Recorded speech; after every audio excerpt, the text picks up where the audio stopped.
Buenos días, buenos días.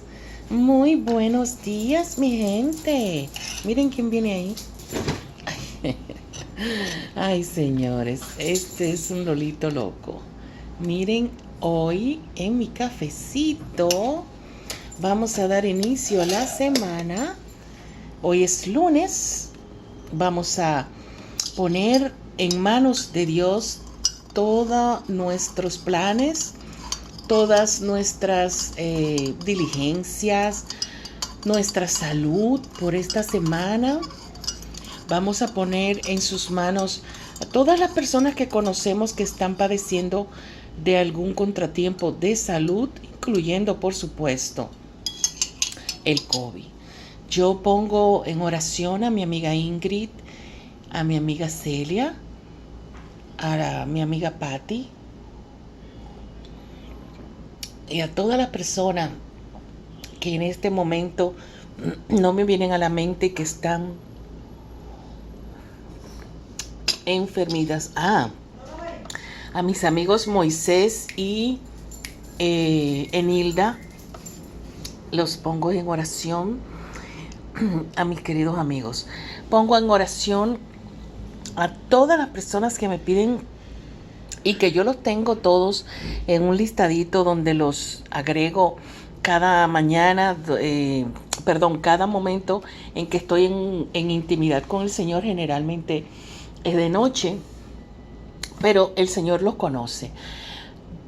Tú en este momento piensa en todas esas personas que tú sabes que están padeciendo de salud, de algún problema. Pongo también en manos de Dios la salud del Padre Catalino, mi párroco.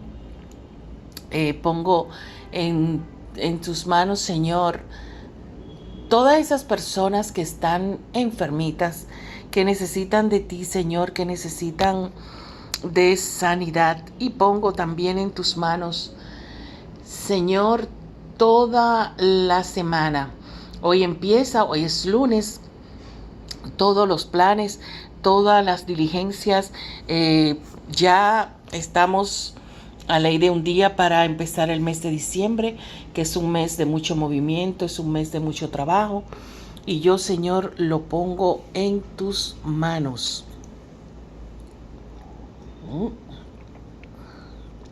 Hoy estamos en medio del Adviento ya, señores. Como les decía en mi cafecito anterior, Adviento es tiempo de espera, es tiempo de prepararnos para la llegada del Mesías. Hay muchas formas de prepararse para su llegada. Meditar sobre la forma en que Él se hizo hombre, en que Él demostró su amor para con nosotros, dándonos esa maravillosa oportunidad de vida eterna a través de su nacimiento, muerte y resurrección. Y también estamos nosotros recordando en el día de hoy cuando Jesús llama a sus discípulos. Hoy la palabra habla de cómo Él fue llamando uno a uno, algunos de a dos que eran hermanos como Andrés y Pedro, que precisamente hoy celebramos ese día especial para Andrés, quien era el hermano de Pedro.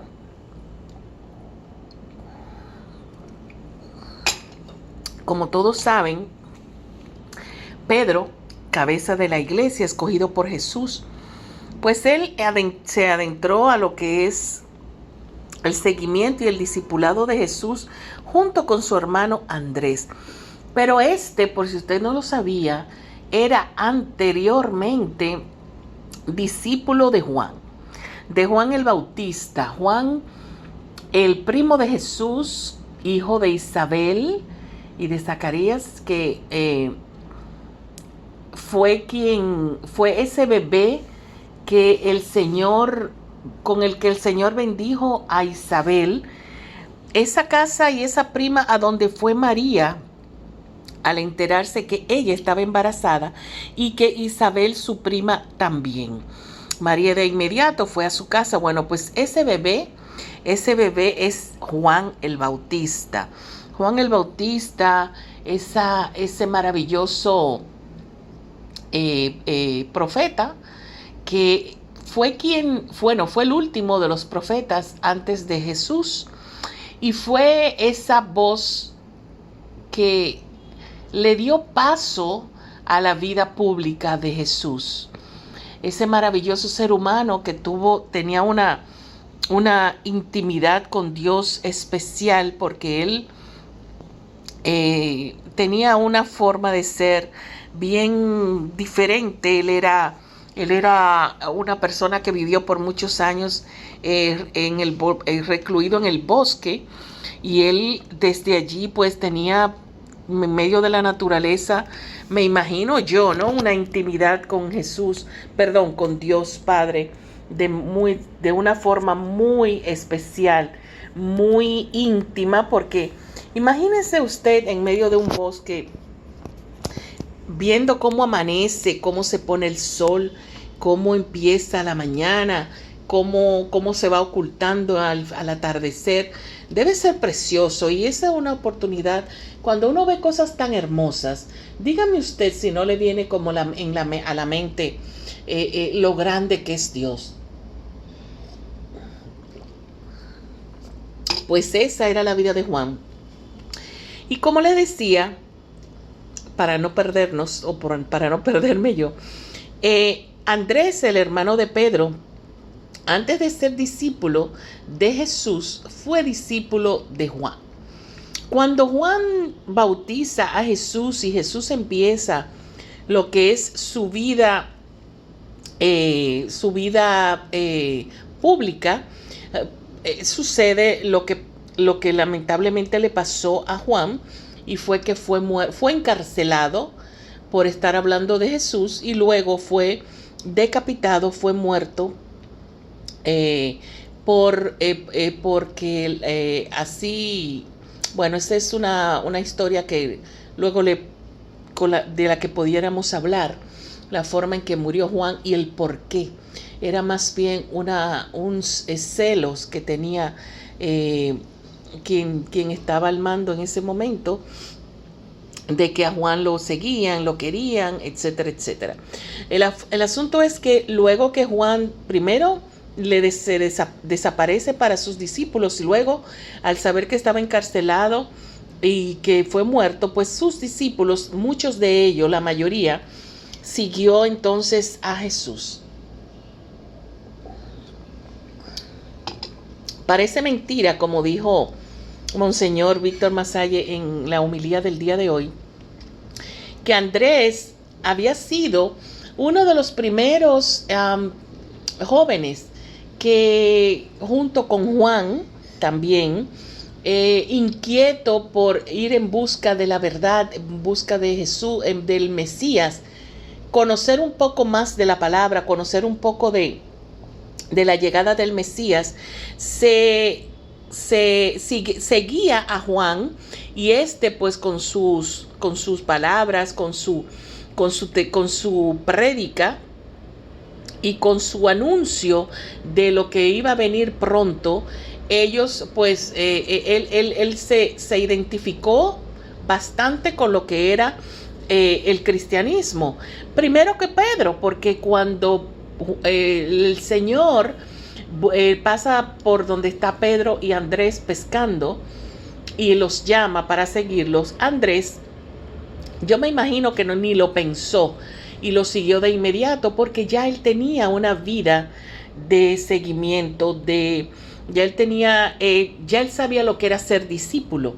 Pero Pedro no. Y me imagino, como decía Monseñor Masalles, que Andrés le habrá insistido, le habrá dicho, le habría comentado anteriormente de lo que era su vida como discípulo, y probablemente esto sirvió para que Pedro también fuese otro más de los discípulos de Jesús.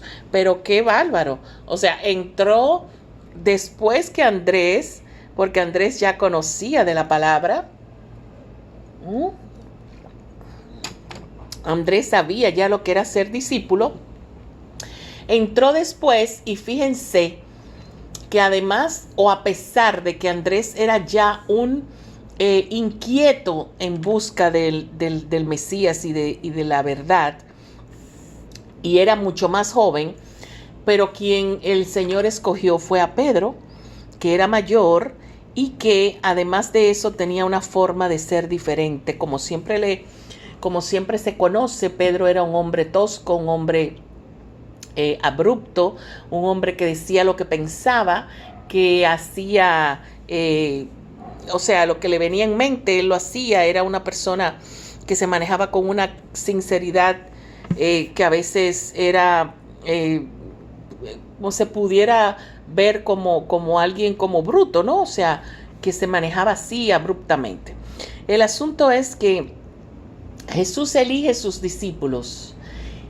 Y algo que a mí siempre me causó mucha admiración es de la forma, yo pensando de qué manera Jesús, un hombre cualquiera caminando por la playa, por ejemplo, en este caso de Andrés y Pedro, y de Santiago y Juan, cómo él va caminando, encuentra a dos personas que no conoce y le dice, síganme.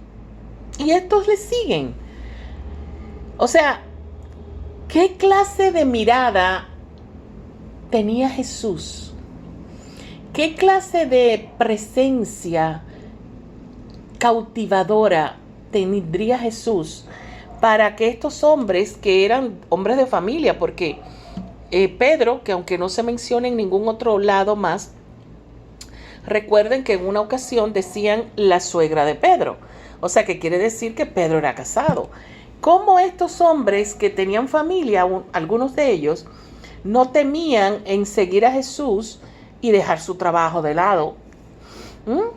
Y él le dijo, síganme, ahora ustedes son pescadores, ahora yo los haré pescadores de hombres. Entonces, a mí siempre me ha causado mucha inquietud y mucha alegría el saber cómo los miró Jesús a ellos. ¿Qué clase de convencimiento en el corazón? O sea, definitivamente tiene que haber estado allí ellos en algún instante ungidos por el Espíritu Santo, de tal forma que ellos sintieron esa mirada, ese amor, esa autoridad de Jesús. No era un hombre conocido. En ese entonces las personas acostumbraban a seguir maestros, por eso le decían, somos discípulos de Juan, somos discípulos de tal fulano, somos discípulos de otro y de este, porque ellos aprendían algo con esos maestros. Y ahora este hombre que nadie lo conocía, pues empezaba a ser un maestro y este buscó a sus discípulos. ¿Qué clase de mirada nos toca, nos llega, nos llena? ¿Qué clase de presencia, de autoridad, de unción tiene cuando Jesús nos llama? Yo sí les puedo decir que de la forma como Jesús a mí me miró, de la misericordia que yo sentí cuando Jesús a mí me llamó, de la manera como yo conocí a Jesús en mis diferentes etapas, porque yo conocí a Jesús muy de niña. Gracias a Dios estuve en escuelas cristianas, en escuelas de monjas, que agradezco inmensamente la lección como cristiana, como católica, inmensamente, y las amé a todas. Esa llamada de Jesús definitivamente es cautivadora, y cuando tú tienes un encuentro personal ya de manera adulta, ese llamado, ese encuentro casi cara a cara. Te digo casi cara a cara porque cuando uno dice que tú te vas a ver con Jesús cara a cara, pues ya es cuando tú estás en el cielo, ¿no? O sea, cuando tú llegas a ese momento de irte junto al Padre y a Él. Pero cuando tú tienes un encuentro aquí una llamada, un conocer a Jesús como es Él, porque nosotros creemos que conocemos a Jesús hasta que tenemos ese encuentro personal con Él. Definitivamente la vida te cambia, definitivamente tú sientes una forma de indescriptible de negarte a seguirlo. Claro, hasta en la palabra dice, son muchos los llamados y pocos los elegidos, porque no es que a ti no te elijas, es que el llamado llega, pero o tú no estás presto a oírlo, o tú no estás dispuesto a dejar lo que tienes que dejar, o tú no estás dispuesto o dispuesta a caminar por donde hay que caminar. Entonces, definitivamente, si mi llamado fue sin la presencia de Él como hombre, viéndolo a los ojos y mirándolo, y fue una llamada que marcó mi vida en las diferentes etapas de mi vida, porque fueron más de algunos encuentros especiales, aunque mis encuentros con Jesús son cada vez que yo estoy en intimidad con Él, pero cuando yo tuve esos encuentros con Él de manera especial, fue inevitablemente positivo el yo seguirlo, el yo decirle que sí, el yo entregarle mi vida y el yo definitivamente servirle independientemente de mis etapas de encuentros, de cercanía, de pecado y de desiertos. Así que verlo a Él a los ojos como hicieron ellos, verlo a Él parado frente a mí, yo creo que yo hubiera muerto. Pero claro, en ese momento ellos no sabían de quién se trataba, pero definitivamente el Espíritu Santo les hizo a ellos dejarlo todo y seguirlo a Él. ¿Estarías tú dispuesto o dispuesta a seguir a Jesús y dejarlo todo? Si Jesús te mira ahora a los ojos y te dice, sígueme, ¿qué tú harías? Que el Señor te bendiga, que te haga pasar una hermosa semana y piensa, medita sobre eso. Si Jesús hoy te llama y te dice, sígueme, ¿qué tú harías?